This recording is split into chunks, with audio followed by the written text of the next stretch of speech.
I'm Dane Rose, and in this video we're going to explore why do we become the people we can't forgive. Now, often we see this in intergenerational abuse cycles where a parent who was beaten is distant from their parent, maybe broken off contact, etc., but typically will beat their own child. Or if it isn't a physical reenactment of the abuse, it's an emotional reenactment of the abuse. And there's also, of course, all the anecdotal data and science around tending to embody both the best and worst of our parents. But you can also see this in the reenactment of revenge, for example, that the person that we cannot forgive and seek revenge on involves often becoming like that person we can't forgive. For example, someone shoots your child and you can't forgive that. And you're enraged. And so what? You go and shoot them or shoot their child. And in doing so, become that which we cannot forgive. So there's a couple of different pieces. If we kind of look at this pattern, we're going to look at a lot of different variables that all point in that direction. So the first thing is that whether we forgive, release, or shame tends to depend on intensity, meaning that what we're forgiving or not forgiving is pain of some form, a mental pain, a slight, physical pain, an impact, a financial pain. Someone did something that caused us or someone we cared about pain. And so that pain has an amplitude. And the higher the amplitude of pain, the more difficult, the more unlikely it is to forgive. Because, if your child is dead and then you get a divorce because you can no longer connect with your spouse, as often happens around, the loss of a child. And then because of, all of the upheaval of that, you lose your job. And then because we're in a materialistic cult, because of the loss of your job, you then are humiliated and feel less than.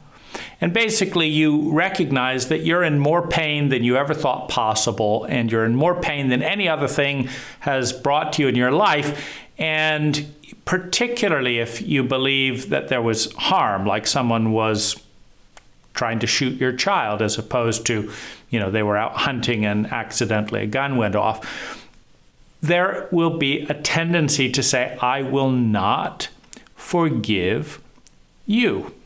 And in the inability to, forgive it, there's this correlation with pain intensity. Now, when the pain is low, we can move through and let go of our attachment and move on. So that tends to be forgive and forget. That happened, particularly if it's a one-off thing, let's move on. There's more things to think about.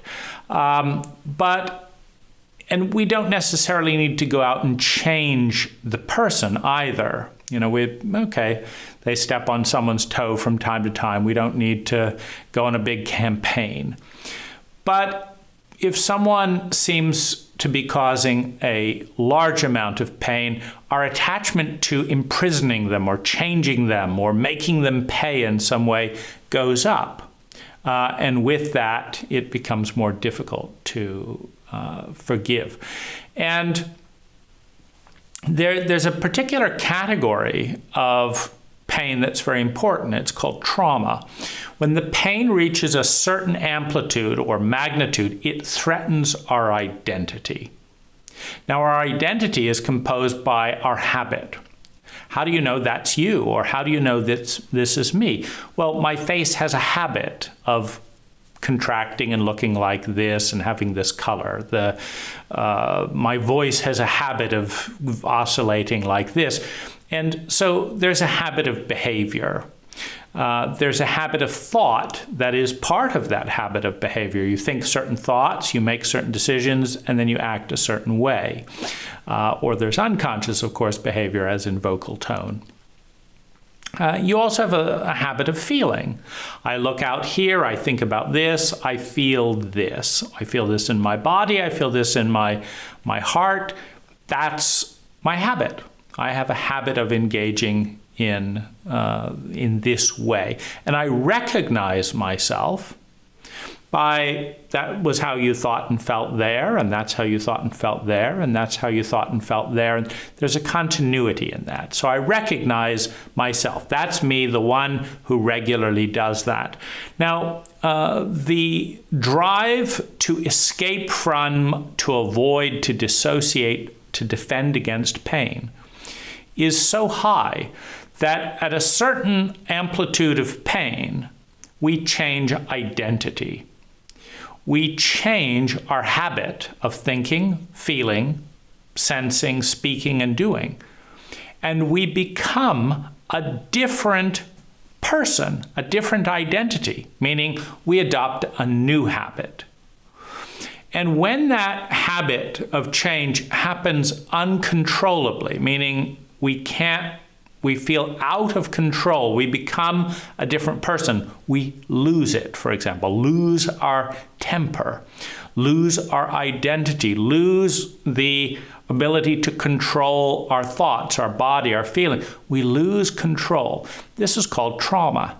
It's when an intensity of energy approaches the identity at such an amplitude, in this case of pain, at such an amplitude that my previous identity shatters under the impact, and I find myself in the unknown. The unknown because I don't know who I am, because the new identity in response to this new energy has not been formed, and it shocked me. I don't know who I am. I'm in shock.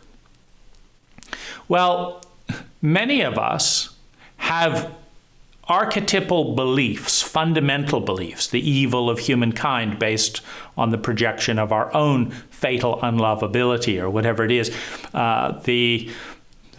Evil always wins, or the unknown is terrifying. I'll be lost forever. Whatever it is about the unknown, it tends to unearth the most primal fears. So in that moment where the cohesion of the familiar identity is shattered and dissolves, and we're faced with the unknown, and the energy is so intense, it's hard to formulate a new identity in that intense shock. In that situation, the most primal fears populate the unknown with terror, with vague senses of the worst possible reality. I could go crazy, I could do this, whatever it is. And this is one of the most challenging human states that any human being can feel. Being hit with a pain so large that it shatters their identity in shock, exposes them to helplessness and the fear of the unknown, triggering deep fears, and there's no response. The ego doesn't have an answer. It's new terrain. It's trauma. And when this goes on repeatedly without calming down, it becomes PTSD. So you have the worst possible feelings running in a tape loop over and over. Your body's living in that fear. This is an extraordinary amount of pain. So it's very difficult to forgive and say, okay, you go and enjoy your life, let bygones bygone, but I'm stuck here. I'm stuck in extraordinary amounts of pain. And there is also something sociopathic about the other person walking away without regard for impact. And that sociopathic distance triggers a primal evolutionary drive. Now, if we're dealing with sociopathic people, we're dealing with people that don't want to take responsibility. They don't want to change. They don't want to own their impact, etc. They don't really care about how they affect other people. Evolutionarily, this is a terrible design for the species. It may or may not work well for the individual if they're a good con artist, etc., and are able to not reveal how sociopathic they are to other people. Otherwise, people won't deal with them. But it is somewhat sociopathic, and this is bad for the species. The species has the best chance of survival through trusted collaboration and good ethical awareness.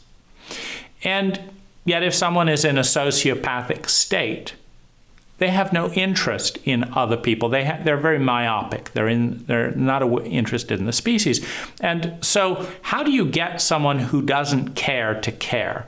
Well, how do you get a sociopath to do the right thing? And one of the ways to do that is to cause pain to the sociopath so that they don't do the right thing because it's the right thing. They do it because that will decrease their pain. And so this is one of the functions of revenge as an instinct, retaliation as an instinct. I don't care about you, but because you're willing to cause me pain if I cause you pain, I care about myself. And so I'm not going to cause you as much pain because I don't want to feel the pain that you're going to give back. And so it's a sociopathic form of cooperation versus a sociopathic form of dissociation. And you could say there's an evolutionary step. There's a place for that as the self-centered ego is learning that there are profound benefits to synergy, partnership, and working together.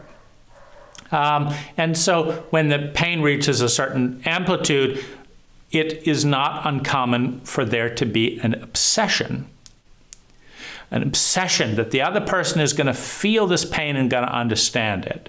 Now, if there was a successful transference of pain back to the initiator, and the person, the sociopath, receiving the pain who tried to walk away, mastered the technology, meaning grasped it, now you've got two people in a higher state. The sociopath is no longer as sociopathic, is more aware of other people. Well, that's good for the species. If the sociopath still doesn't get it and escalates, the revenge back, and then you get into a feud, not so good for the species. But it is important sometimes when people are in a sociopathic state to let them experience some of the pain that they're causing so that they grasp something that a sociopath can't grasp, so that they grasp what it feels like to be the other person and that it's a big deal. The nature of traumatic pain and PTSD is of a magnitude that an individual ego cannot process it alone, because by definition, it was too big for their previous identity to retain cohesion. So they need help, they need support, and they need a group. And when that help, when that support is not there, due to emotional illiteracy, psychological illiteracy, chauvinism towards anything feminine, anything inside, when that support is not there, then the pain can't pass through the ego. It's like an energy wave, and it becomes frozen. And it becomes frozen in dissociation. It's like a fuse. Too much power is going through the system. I'm starting to disintegrate. I'm going to flip a fuse. But the problem with flipping the fuse is there's no power there. There's no connection. It's just protected the system, so to speak. And so in flipping that fuse, the energy is arrested. It's frozen in time. And this is where you get, terrified 6-year-olds in 45-year-old bodies. It's where you get people that become very childlike and overwhelmed when you point their consciousness towards a certain memory and they just can't deal with it. So there's a protection, but it's arrested in time. And that energy will arrest in time until it's able to reintegrate and in some way pass through or ground, so that the ego is not met with an energy bigger than itself, capable of dissolving identity, of changing identity out of control. And so when that's happening, it stops the forgiveness process. You can't let go of something you can't feel. You can't feel something that's too big, that you're dealing with alone in a traumatic state. And so a lot of unforgivability is simply trauma comes in, it hits, the person dissociates in a cult that is psychologically illiterate and has no idea how to effectively, physically, mentally, emotionally respond to trauma. And so the energy does not move forward and integrate. Now, the ego is the identity that's shattered, the I that says, I am the one. I am the one who thinks this, feels this, and that's what shattered. So it's the ego that is the shattered identity. Now, a cult like ours, which emphasizes the masculine, the external, the material, says you are, in our cult, even more what you do. Doesn't matter what you think, doesn't matter what you feel, doesn't matter this. What you do is what you are. You did this, that makes you a this. You are a man, therefore you're this. It's what you do. And trauma, of course, can upset that by shattering identity. Now, with that shattered identity, in a cult like ours where we say we are our ego, I am the ego, and the ego is shattered, it's more devastating. It's harder. It's not my identity is shattered and I am the one who holds space and will craft a new identity. It's I am shattered. I'm devastated. I'm decimated. And this could happen again. This is a paralyzing realization when we identify with the ego, because the identity can be destroyed 1,000 different ways every week. And we don't know where it's going to come from next. And so the identification with the ego, with the identity of what we are, what we do, makes us feel incredibly fragile, which makes this whole thing a lot more difficult. Now, the ego is, in many ways, the smallest part of us and the most fragile. I am the one who does this and says this and thinks this and feels this and has this. And that can be knocked aside. Someone can steal my things. Someone can block my way to work, and now I'm no longer the one who drives on this highway. Now I'm the one stuck in traffic because someone blocked me. I'm helpless. And so this creates a feeling of being very small. And that small feeling needs a compensation. We can't function and grow if we're paralyzed with traumatic fear. And one of the things that we do to make ourselves feel big is we objectify inadequacies. So, for example, let's take the waste stream, so to speak. So we as a Western species have created the manifestation of 100 metric tons of what we call garbage. Now, garbage is energy that we've turned into something and then don't know what to do with. I get things in a box. Human beings made that box out of trees. So the tree, I knew how to turn into a box. I knew how to get the box to here, but now I've got a box and I don't know what to do with it. I don't know how to turn that box back into a tree. I don't know how to turn that box into something highly lucrative. I don't know what to do with this form of energy. Now that's an inadequacy, in this case an inadequacy of vision, an inadequacy of forethought, an inadequacy of technology. I don't know what to do with this thing. That's my inadequacy. There's nothing wrong with carbon atoms. There's nothing wrong with cardboard. There's a deficit in technology and vision, which leaves me in the situation, I've got this thing, I don't know what to do with it. Now, rather than saying this is an arena in which I lack a vision, because that's what we could call a cardboard box that served its purpose, we could say, here's another form of energy I haven't yet figured out what to do with. And here's another thing, I don't know what to do with this, and I don't know what to do with this, and I don't know what to do with this. Here's a whole pile of things that I don't know what to do with. It's valuable energy in a form that I don't know what to do with. But that makes me seem like there's something inadequate with me, which there is in that situation, because I don't know what to do with it. I don't have any button to press that would magically turn that stuff, that energy that human beings made, into something great. So rather than own that I don't know what I'm doing and my local government doesn't know what it's doing, and I just say this is garbage. There's nothing that can be done with it. So let's dig a big hole in the ground and put it all there. And a Westerner will typically generate 100 tons of that energy. 100 tons of stuff will go in a big hole somewhere or in an incinerator because no one knows what to do with it. That's not garbage. That's stuff that human beings haven't figured out what to do with.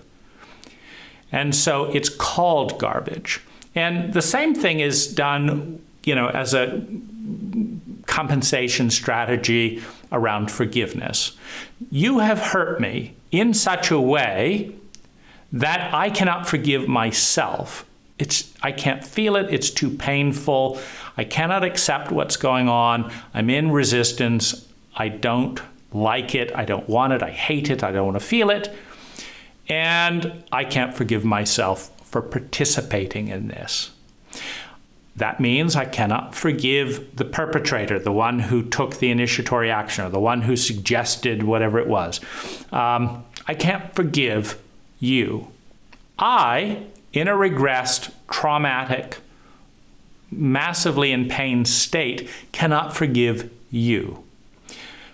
I'm not in the condition to be able to do that. That's post-trauma. That's post-PTSD. And I don't know how to heal that trauma and PTSD because I'm in a cult that doesn't teach that technique in high school and middle school and parenting, etc. So I don't know what I'm doing, and I can't let go of an energy that I can't even integrate, that I can't make sense of.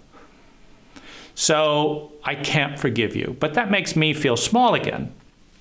So in the transference of my smallness to the perpetrator, I'm going to say, you have done something that is unforgivable. It's not that there's anything wrong with my ability to forgive.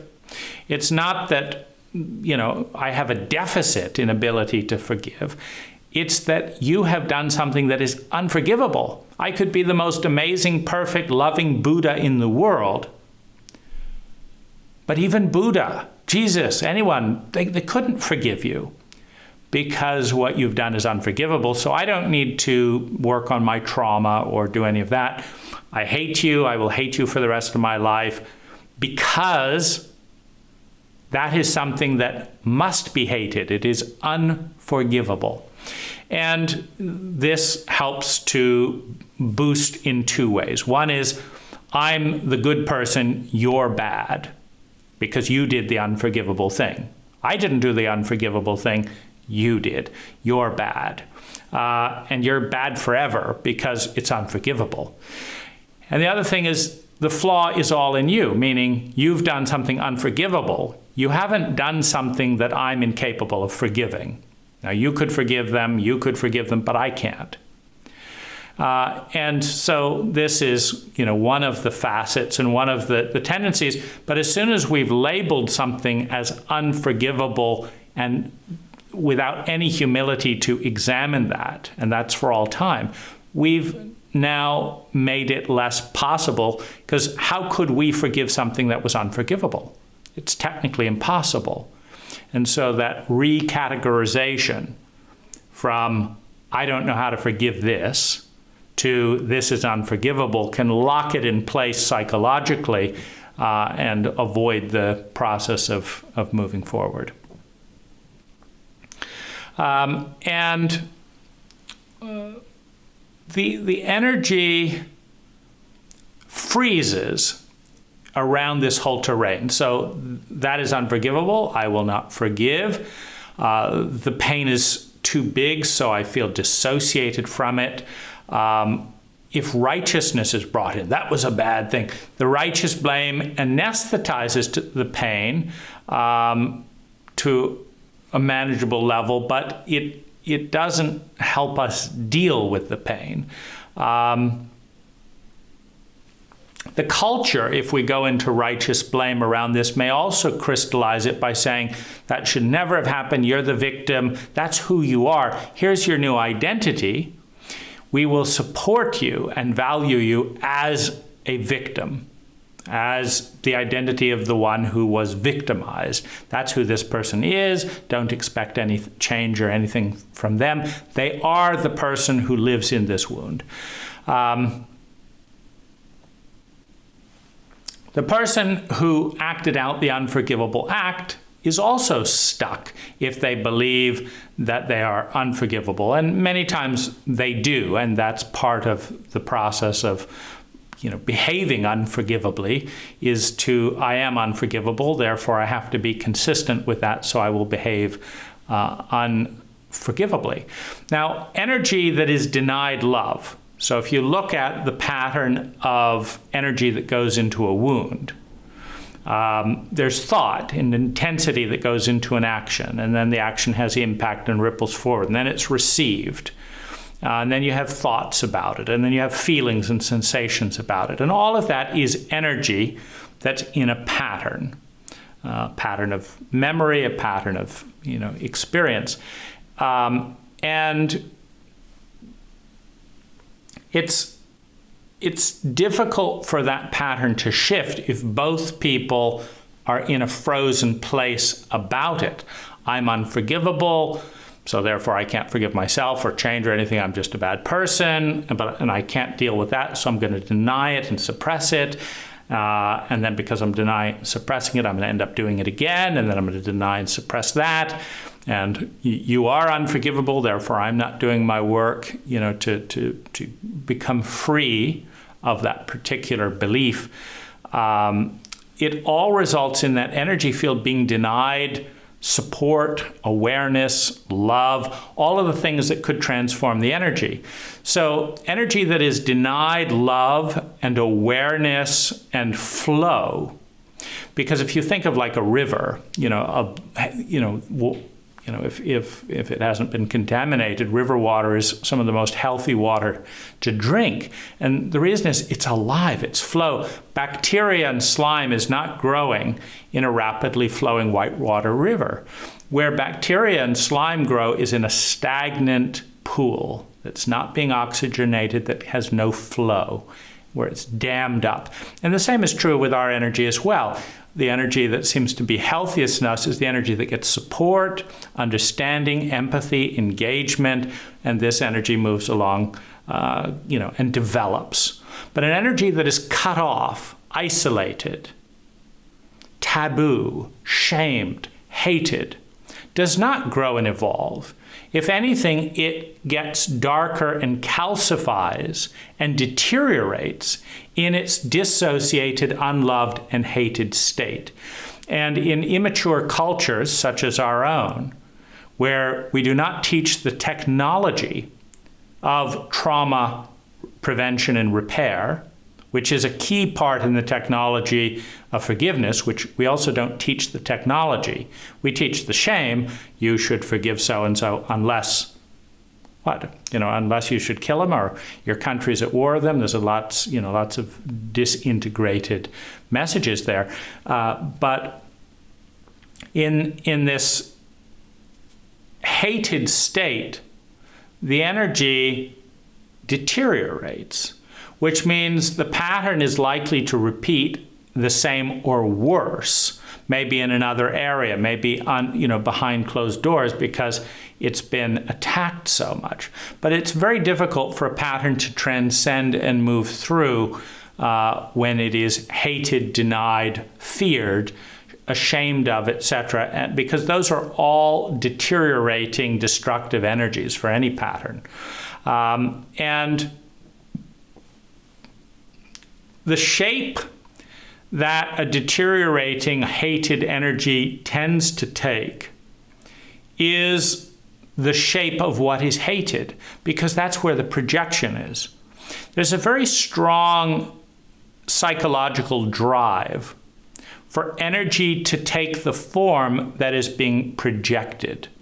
For example, if a parent projects a certain image on their child, and the child wants to be real, wants to matter, as every child does, they will notice that as they fit themselves into that shape, their parents light up and acknowledge them. But as they deviate from that shape of the projection, the parent doesn't see it, doesn't get it. They're focused on their projection. They're not actually looking at you and who you are. They're looking at who they want you to be, their vision of you. And when you meet that vision, you fit their picture. And so you're real to them. But if you don't fit their vision and they hold on to their vision, the parts of you that don't fit, they don't see them, they don't notice them. So you're not as real. And so there's always a tendency for dissociated energy, suppressed, denied energy, to move into some relationship where it can engage with reality again. And if the only form of engagement is hate, that's better than nothing if you're wanting to connect. If you're wanting to heal the dissociation of disconnection, you've got to connect in some way. You've got to matter. You've got to exist. Now, another reason that hated energy and dissociated energy and isolated energy tends to take the shape of that which we hate, fear, loathe the most is that energy is gravitationally pulled to the most intense charge. They're kind of like vacuums. An intense emotional charge has a gravitational pull around it. And so if energy is floating around and one of those intensities, either joy, excitement, enthusiasm, or hate and fear and rage, is a 10, and then there's this 2 energy over here and this 3 energy over there, as something is flowing around in chaos, looking for a form to emerge in, it will tend to associate and coagulate around the shape that has the strongest charge. And for many in a psychologically illiterate culture, the strongest charges are negative because those are default. Your body will give you fear. Your cult will give you shame. But you can go a lifetime without anyone teaching you what adult love looks like or what it feels to be in service and gratitude. Those patterns of energy, those forms of emotional literacy take training and work that the cult does not provide, and neither does your body. It doesn't default to transcendent experiences in a cult such as ours.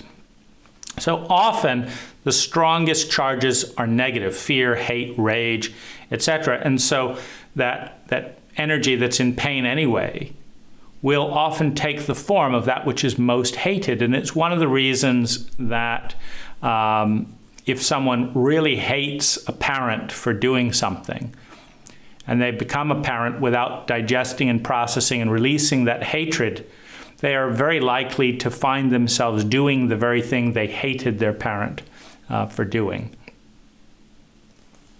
So we identify with what we feel the strongest feelings towards because we identify with our feelings and cannot have those feelings without that which produces the feelings. So our identity will tend to what we will say, I am. If the loudest thought in our mind is angry, then we will say, I am angry, because it's the strongest feeling in our own space. And one of the crises with identity in the egoic framework in which we are our identity is once we decide that I am angry, that's my identity. I'm angry, and it's a stable identity. I'm angry because my parents did this. And my parents still did this tomorrow. And my parents still did that the day after that, meaning it's a memory. So it's a pretty stable identity. I am angry. That's me. Well, I'm angry because of this, this, and this. And I'm saying that because it's my strongest feeling. And I need to remember, I need to have a basis for that identity, meaning most of us feel pretty foolish if we say, I'm furious, but there's absolutely nothing to be furious about, and I have no idea why I'm feeling that way. So generally, we will look around and put back together something that made us angry, which in turn makes us angry again and supports that. And then we will say, wow, that really must have been bad. And it can go round in a loop like that. In the language of identity, it doesn't matter whether we connect with something in desire or opposition, as lover or warrior. And what matters is the intensity of our feelings. And this is another thing to understand around proximity. Proximity and identity is about intensity. It's not whether the intensity is love or hate, to use a common polarity. It's how big the intensity. The real opposite of both love and hate is complete ambivalence. I don't care at all. Hurt you, love you, do whatever you want. I don't care. Both intense hate and intense love both have proximity through emotional intensity and attachment. And often, what we deem unforgivable, that which we cannot forgive, has the strongest negative charges in our field, in our psyche. That's what gets me more worked up than any other thing. And identities like to perpetuate themselves because that gives them stability.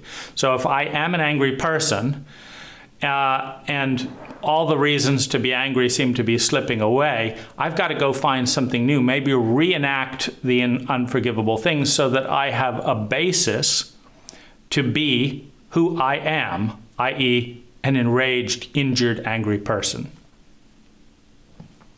Now, feelings are a form of energy, so we tend to amplify that which we sustain the strongest feelings about. So, when we feel enraged again about this memory, we tend to amplify the identity around that memory.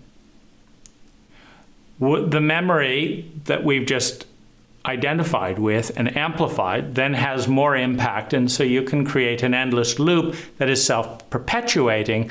But it's important to understand that the fear of the unknown and the fear of chaos, which is another face of the unknown, is such that many of us prefer the devil we know to the devil we don't know, or the goddess we don't know. We prefer known pain to unknown something. And as a result, identities have a big resistance to just letting go and just pivoting. We don't have adequate cultural mechanisms that allow us to move from taboo, repressed emotional intensity to consciousness and a release. So think of, for example, child pornography or whatever it is that's unspeakable. Incest, or so, an unspeakable thing. Our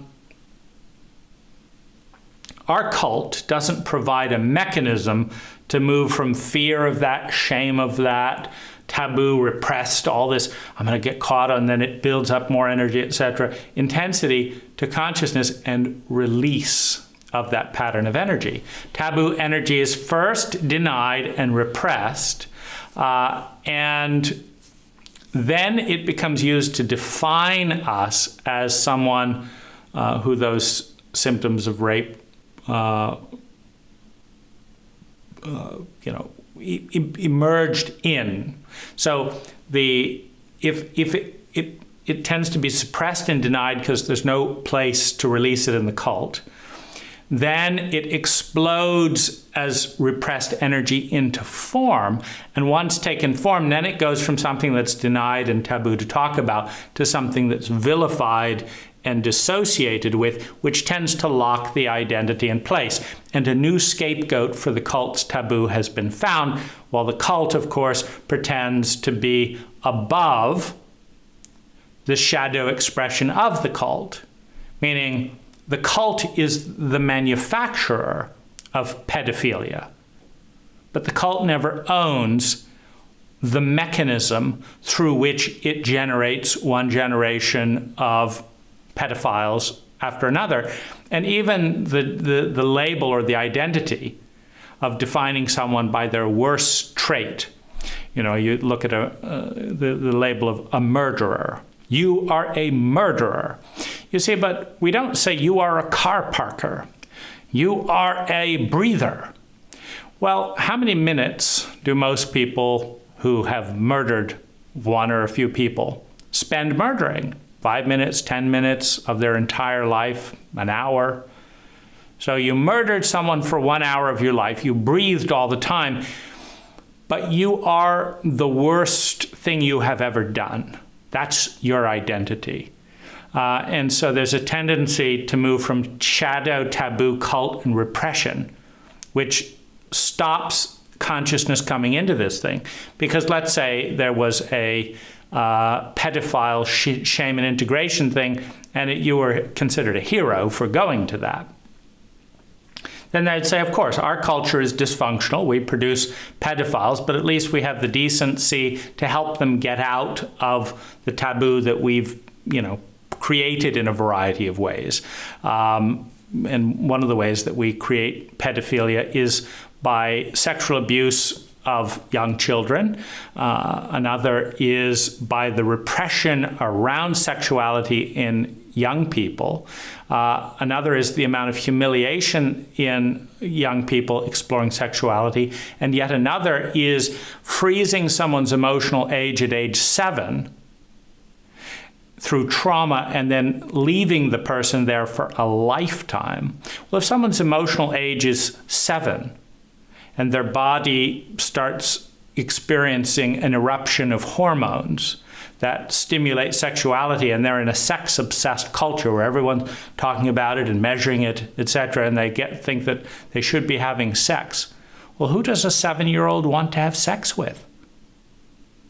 If you're scared and timid and emotionally you are a regressed 7-year-old, who does a 7-year-old want to have sex with? Another 7-year-old? A 12-year-old?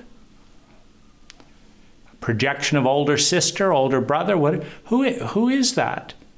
Because that's the point where the emotions got cut off. Well, in a cult that acknowledged its incompetence to be psychologically illiterate, in a cult that acknowledged its incompetence to shame all men for having intense feelings, in a cult that is committed to abstaining from a single hour of emotional training throughout high school when emotions are running wild, in a cult that shames people for losing it, in a cult that shames people for being different and attacks people for being weak, no one is going to do anything but suppress and deny a deviation from the norm. I don't know why I find myself fantasizing about young boys or young girls at the age when I stopped feeling. There's just something about feeling. And my 6-year-old still knows how to feel. I can remember what it was like to be 6-year-old and feel. I don't know what it's like to be 20-year-old and feel. I just know that the part of me that's 6 years old feels overwhelmed and scared of those giants that hurt me so much that I dissociated. My form of safety is to connect with someone small, like me, who can't hurt me. And if I tell anyone about that in a psychologically illiterate cult, I will be shamed for revealing the cult's incompetence, for producing me in this state and leaving me there for decades with no clear outlet. Meaning, in our cult, if you say, I don't think it's a good idea to have sex with a 7-year-old, but that's the only people I'm interested in having sex with, and I don't know why, and I don't know what to do, where do I go? See, our cult calls the police on that person. Our cult avoids and never talks with that person again until that person gets the message. You're in a shame cult where the truth of the cult's incompetence revealed through your anomaly, through your confusion, could get you killed, could get you fired, could get you hated. So now you still have that drive, but you realize you can't talk to anyone, or you'll get killed. One day you act on that drive, and then you know you've done something unforgivable, but you're no closer to getting out. You see, when there's no avenue to bring things to light consciously, to receive support, to have a map of reality that works, these energies get pushed down, denied, become unconscious, and then act out. Because they're still there, they're just not understood. And they're not supported. They're not loved. They're not integrated. And we'll keep producing another generation of the same, using the same shame and emotional illiteracy that we produced the last generation.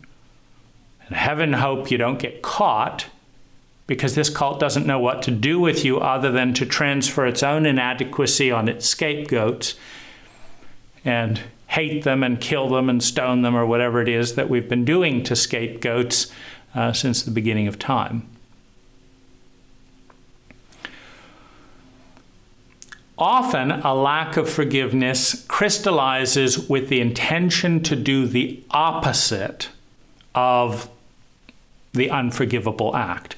In other words, one response to unforgivable behavior, to painful behavior, is you're a bad person because you did that. I'm a good person. I don't forgive you, and I'm going to do the opposite of what you did. You made me feel helpless and dumb and never enough, and were always telling me to clean my shoes and clean my room and do this. I'm not doing that at all. I'm doing the opposite. My kids are going to do whatever they want, 24 hours a day, this and that, the other.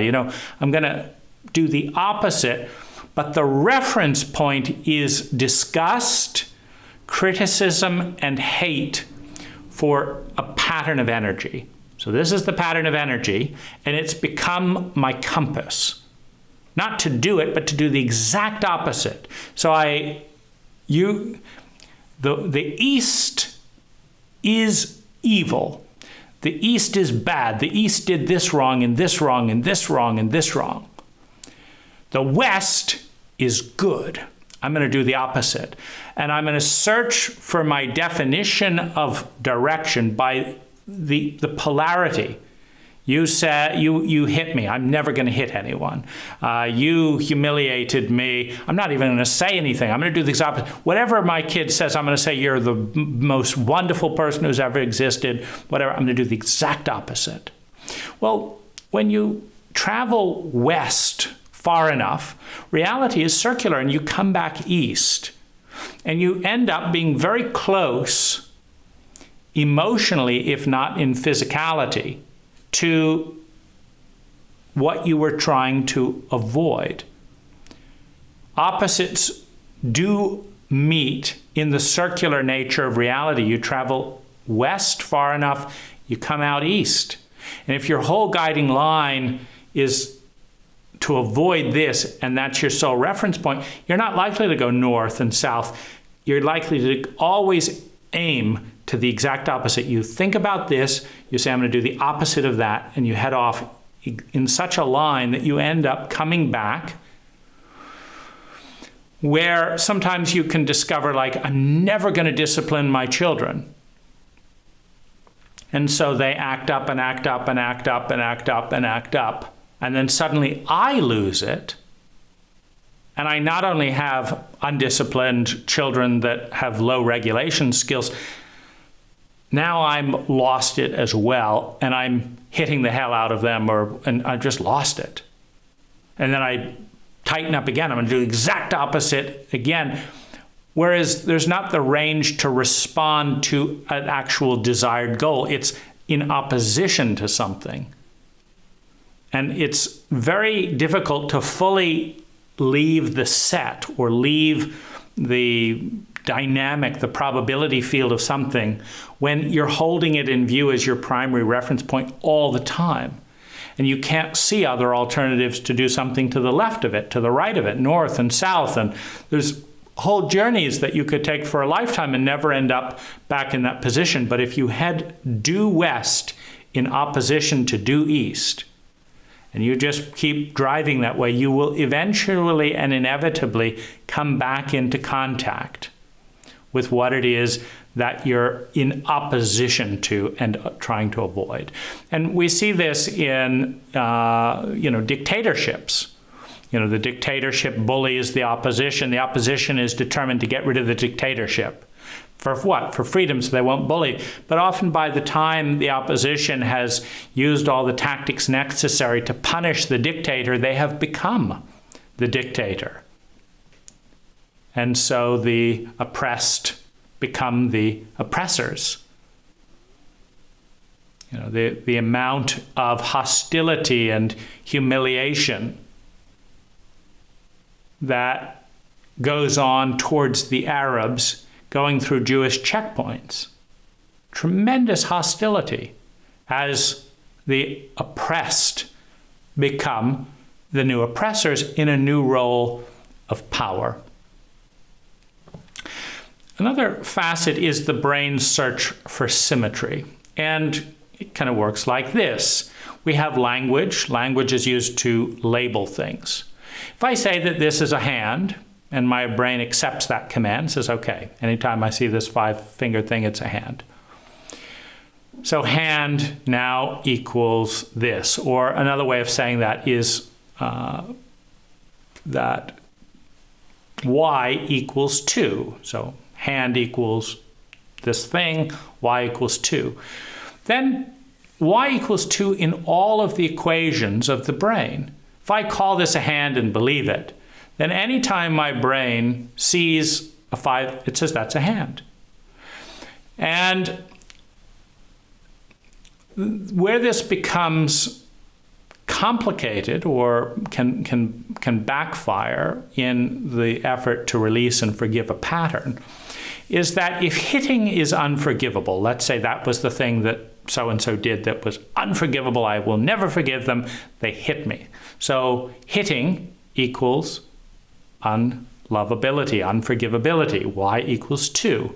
Okay, well, now every part of me that wants to hit someone is unforgivable. Those are unforgivable desires. Any part of me that ever hit someone before is now unforgivable. The part of me that could hit someone is unforgivable. The part of me that is hitting people, meaning if you look at ourselves as a cell within a larger species, parts of us are hurting other parts of us. And they are all unforgivable. And the hatred that is directed at the other you hit me and I hate you, also gets broadly directed at any parts of ourselves that could hate. I can't acknowledge that I could hit someone, because if I did, I would have to acknowledge that I could be worth hating, and I can't deal with that. And so this program, the brain, seeks to apply codes equally. If y equals 2 here, y equals 2 over here. If y equals 4, y equals 4 over here. If this and this and this is unforgivable, then it is unforgivable here, here, here, here, here, here, here. And because energy is fractal in nature, you don't get one human being in the history of humanity doing this one unforgivable thing. When reality and patterns are fractal in nature, if one person is being unforgivable here, it means, first of all, that there is a part of us capable of doing that, and there's probably a part of us that has done that or will do that in some version in some space-time. And then it means that it's happening in this group over here, and this group over here. So this entire quadrant of reality is now unforgivable. And if unforgivable stuff deserves to be hated rather than integrated, understood, healed, and loved, then it's got to be hated. Now, then what can happen is, gee, I'm bad. Now it rebounds because I'm a bad person who deserves to be hated because I recognize that there's a part of me that's capable of doing this, that does this, that could do it. And so I'm deserving of hatred. Now this results in self-punishment and guilt and blocked energy, not forgiveness. It just strengthens a thing. You're unforgivable, therefore I'm unforgivable. I'm unforgivable, therefore you're unforgivable. And we've got self-hostility directing towards the self, which proves I'm in pain because I deserve it. And that's why I hate myself. And so I punish myself some more, and that's because I deserve it. And you can go around in that tumble wheel. Now, if I instead say, no, y equals 2 here, but y equals 4 here. When I hit someone, it's because it was a noble act of intervention. When you hit me, it's because you were a horrible, evil person. We've now asked the brain to compute that y equals 2 and y equals 4 simultaneously. The brain can't process these two things. They're in direct conflict with one another. And so it binds up energy, or it dissociates from itself. It moves towards schizophrenia. This part of me says that y plus y equals 2. This one says y equals 4. And they don't talk to each other. And that's how I bring in this part of me when I want to bash you up, and I bring up this part of me when I want to exonerate myself. And they don't meet. So I've just splintered myself.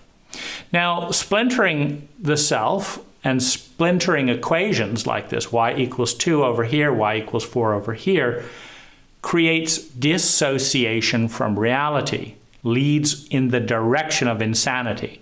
If you do all this all the time chaotically, nothing means anything. Your words mean nothing. They mean this 1 minute, they mean that the other. No one can relate to you. And so there's a cost to the self-punishment of saying this is to be hated. There's also a cost to saying, no. When you do this, there's this standard. When I do this, there's this standard. We've now got to split the self, weaken the self. We've got to split the mind, weaken the mind's tether with reality. So it's important to understand that the brain will create symmetry, that if something is bad or someone deserves to be punished, everyone doing that deserves to be punished, including you, and there are repercussions for that. One reason we tend to create a pattern of pain is that when we set out in the exact opposite direction of our abuser, we come back and experience either receiving again, for example, someone who's been hurt by a spouse. A woman's been hurt by a man. Man's been hurt by a woman. I'm never going to get close to a woman again, right? So I'm going to go and I'm going to isolate myself because it's hard to connect with men in this culture. So I'm just more and more and more isolated. I'm never going to depend on a woman again. So I isolate myself. I do the exact opposite. I live off in the woods somewhere. Then I fall and break my hip. And I find myself completely dependent on someone to find me, and I've isolated myself. I'm back where I was in the same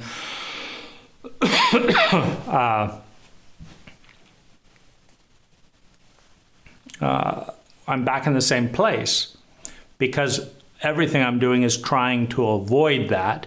And there does tend to be, this connection of opposites attract.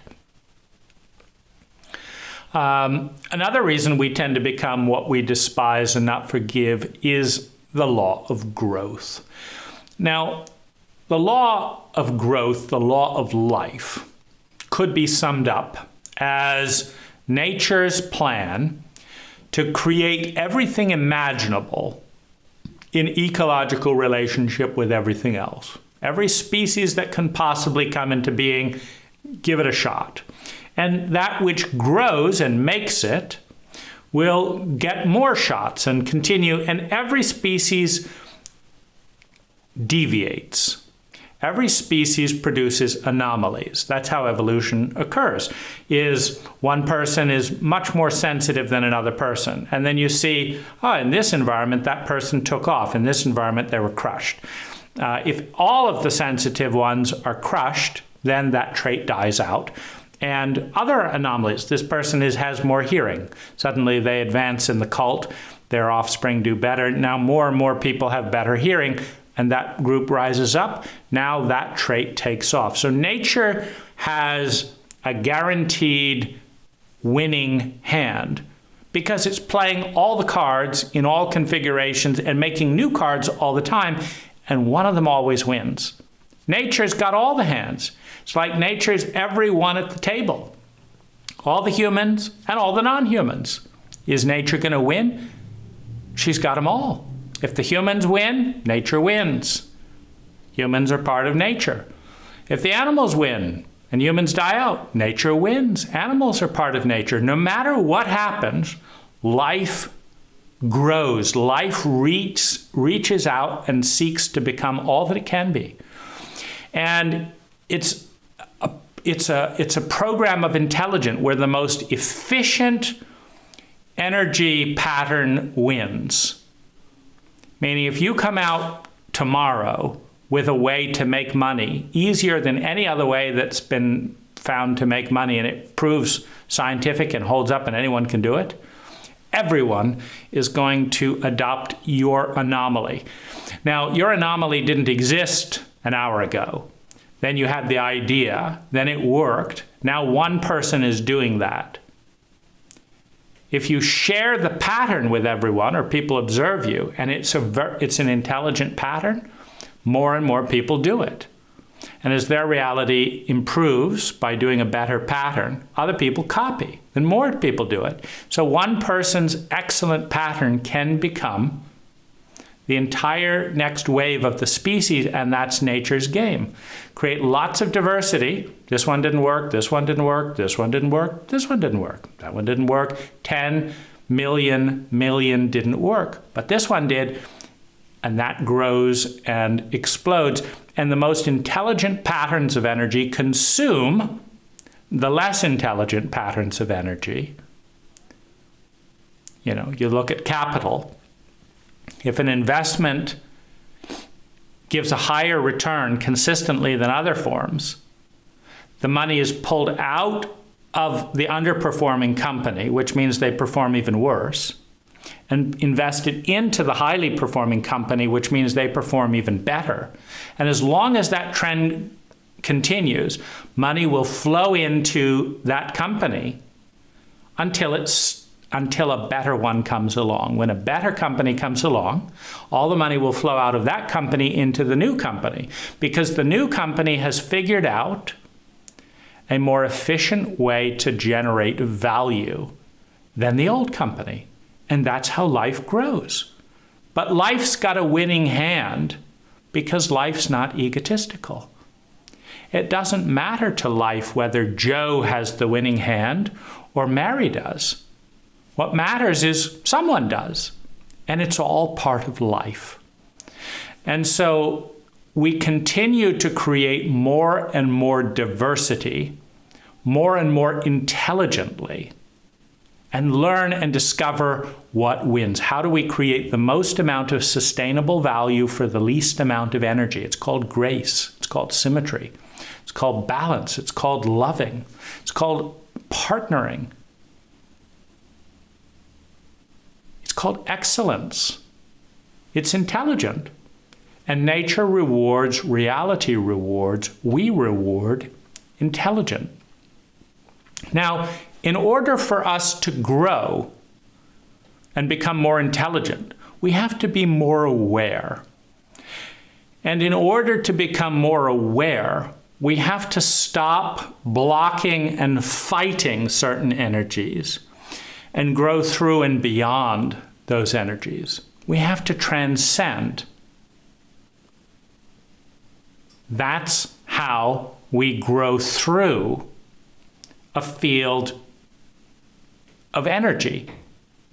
We own it, we acknowledge, we learn to respect it, we learn to honor it, we learn to heal it, we learn to integrate it, and we become bigger.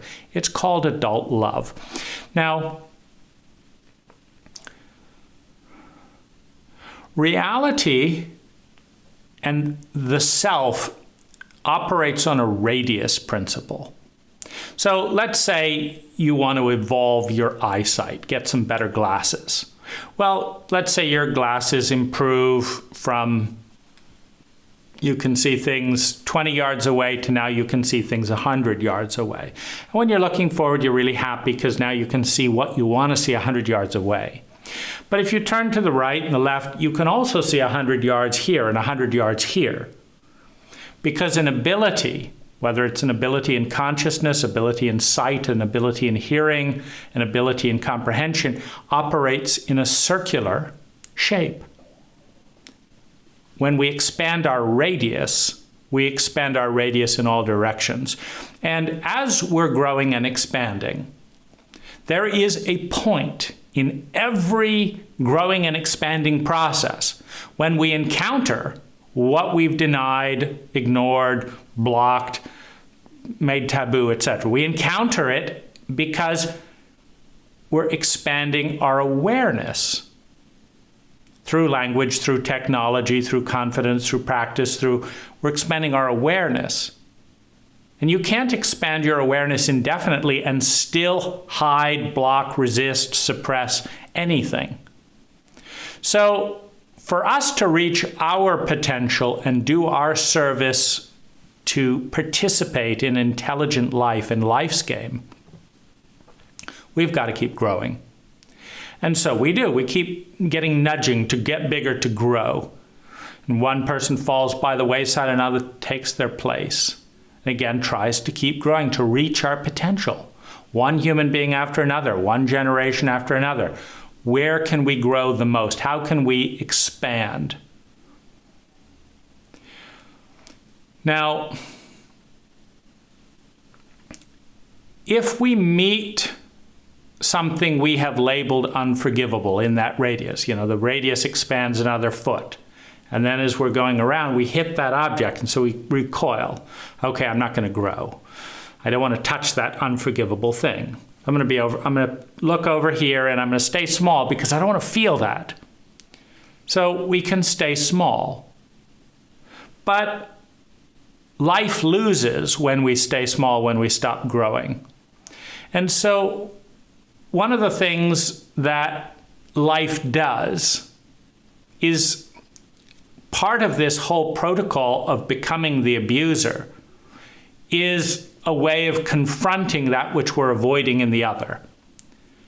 So if we refuse to forgive, refuse to grow, put more and more energy into hating this unforgivable thing that is connected to us, we'll often tie up more and more energy and identity around it, and eventually we become the demon. We become the hideous taboo that was undeniable. Well, now we're going from they're unforgivable to I'm unforgivable. And so we'll beat ourselves up, and we'll do this and we'll do that. We'll be unforgivable to ourselves and disgusting to ourselves. But eventually we get tired of that, and we have some compassion. We eventually have a witness of what we're doing. Say, wow, I've just been beating the shit out of myself because this other part of myself years ago said that this was completely unforgivable, and I'm doing it. I'm unforgivable. I deserve to be punished. And that's been going on, and it's painful. There's a sense of sorrow, a sense of grief, a sense of sadness and remorse that says, you've been really, really hard on yourself, and you're the only one doing it. You're the one saying it's unforgivable. You're the one acting it out. You're the one suppressing and repressing it. You're the one beating yourself up to punish yourself. You're the one setting the punishment. And you can change all that. But you've got to deal with these assumptions. And eventually they change. In some time space, if you kind of hold the repetitive cycle, which is part of this circular pattern of life, of reincarnation, in some lifetime you give it up and say, I forgive myself for hurting this person. I forgive myself for beating myself up endlessly. I forgive myself for not knowing how to do it differently in a psychologically illiterate culture. I forgive myself for being born in a psychologically illiterate culture. And I'm going to change. And if with that change, when we forgive ourselves for something, y equals 2. So y used to be unforgivable. Now y is forgivable. We are forgiving ourselves. And our brain seeks the same symmetry. Everyone else is forgiven as well. Now we stop resisting growth. Now we welcome and continue to get bigger and more sophisticated until we hit the next layer of pain or ugliness, or that we can't forgive, and this is unreasonable. I just can't do this. It's too heavy, and I can't look at it till we hit the next level. And if we can't forgive that out there, eventually we become that. Since we couldn't forgive it out there, we beat the hell out of ourselves for X number of years, decades, thousands of years. And then we emerge out of that one. And we can forgive everyone else, and we continue to mature and get bigger. It's part of life getting growth out of, because we are an investment of life. Life was poured into us. Trees are a lot of energy, and life was poured into the human species. And nature wants a return on that investment. Nature wants intelligence. Nature wants life to become more beautiful, more complex, more creative, new and innovative things that have never existed before, and see how those do. Which of those things become a new seed? Another reason we tend to become what we despise and will not forgive is,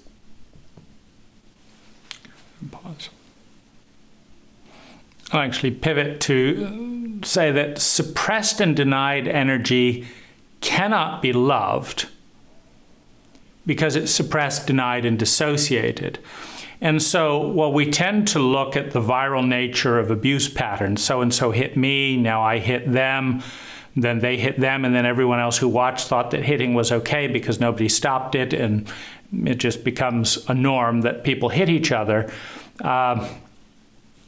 And this is viewed as a bad thing, that this has erupted and it should have been suppressed, and, hitting is bad and stuff. But it's impossible for energy to be loved until it is out in the open, until it is acknowledged, expressed. Now, it doesn't have to take a physical form. That's the gift of consciousness, that we can see and feel the desire to hit someone. And we can understand where that comes from. We can feel the ugliness of wanting to destroy another human being. And we can love and bring light and awareness to that desire, which is often in service to protecting something that we care about. So-and-so threatened my wife, my family, my this, so I hate them because I care so much about this. And I can understand how terrifying it is to lose my identity as a husband if someone killed my wife. I can't maintain the identity. I lose who I am. Become a maniac searching for revenge. If that can be brought into light and loved and understood, we can grow through it. And the only way to get bigger is to grow through someone, or grow through a pattern of energy. Any pattern of energy that is suppressed or denied is not loved by definition. It's being feared. That's what suppression and denial is. I'm afraid of you, so I'm going to suppress and deny you. You cannot grow into love from a state of fear. And you cannot embrace something in a state of fear. So the very fact of pursuing or repressing something in fear is to strengthen it, to maintain that energy will be there, and we have to guard it continually because it can't change and grow when it's being feared by that. And ultimately, the abuser is a neutral force. If we understand the mechanism of reality and the magnetism of intensity, we can say that which we most need to work with and that is most relevant to us and where we are at that time is that which we have the most intense feelings about. And if that is the abuse pattern that's been directed towards us, then we have a choice as that energy comes towards us, either to understand and grow through that particular hurdle of pain and come back into integrity and participate in that evolutionary process of becoming bigger, or we can be defined by our resistance to what's coming towards us and go down in a downward spiral of denial, repression, and shame. All things are possible. Everything is probable in one environment or another. Everything exists. Everything exists. The reality, the actuality field of reality rests on the probability field, which is a larger field but a less dense field. In order for something to be probable, it must first be possible, which is why reality rests on the possibility field.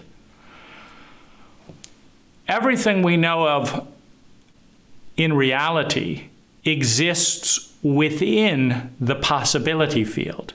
Reality could not exist if there was no possibility field to build it upon.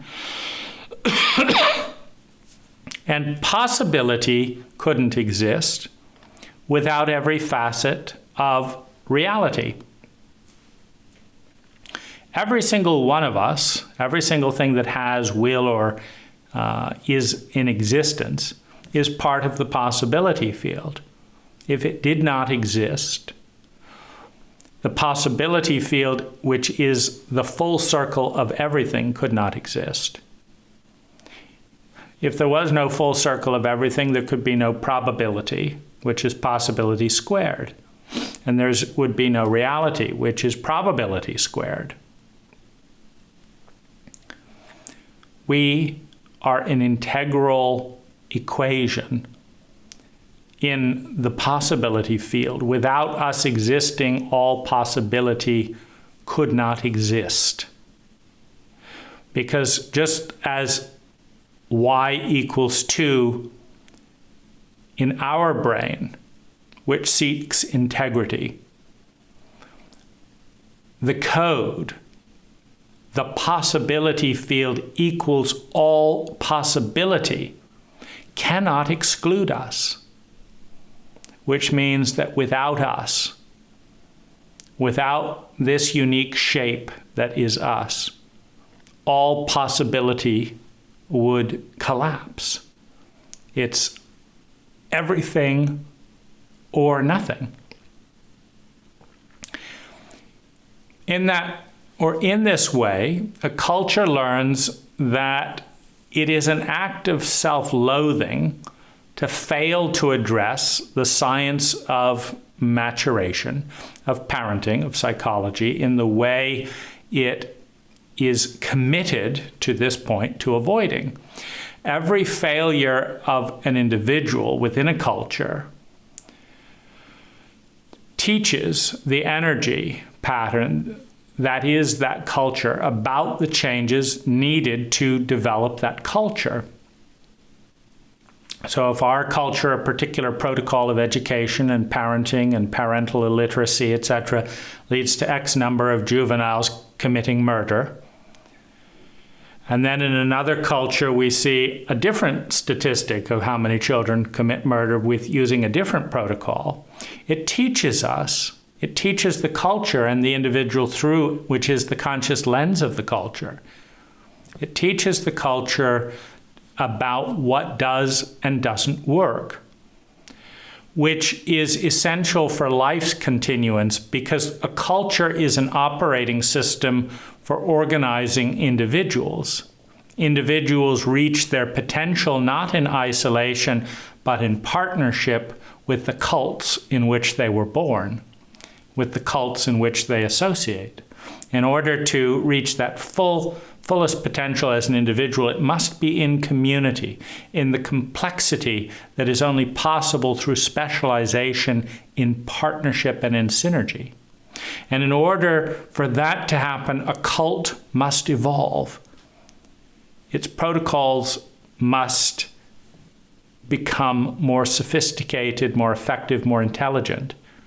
And in order to do that, it needs failure and success. Every single failure, every single misery and pain recorded, made transparent to the cult, provides a data point that challenges the operating system to become more and more sophisticated.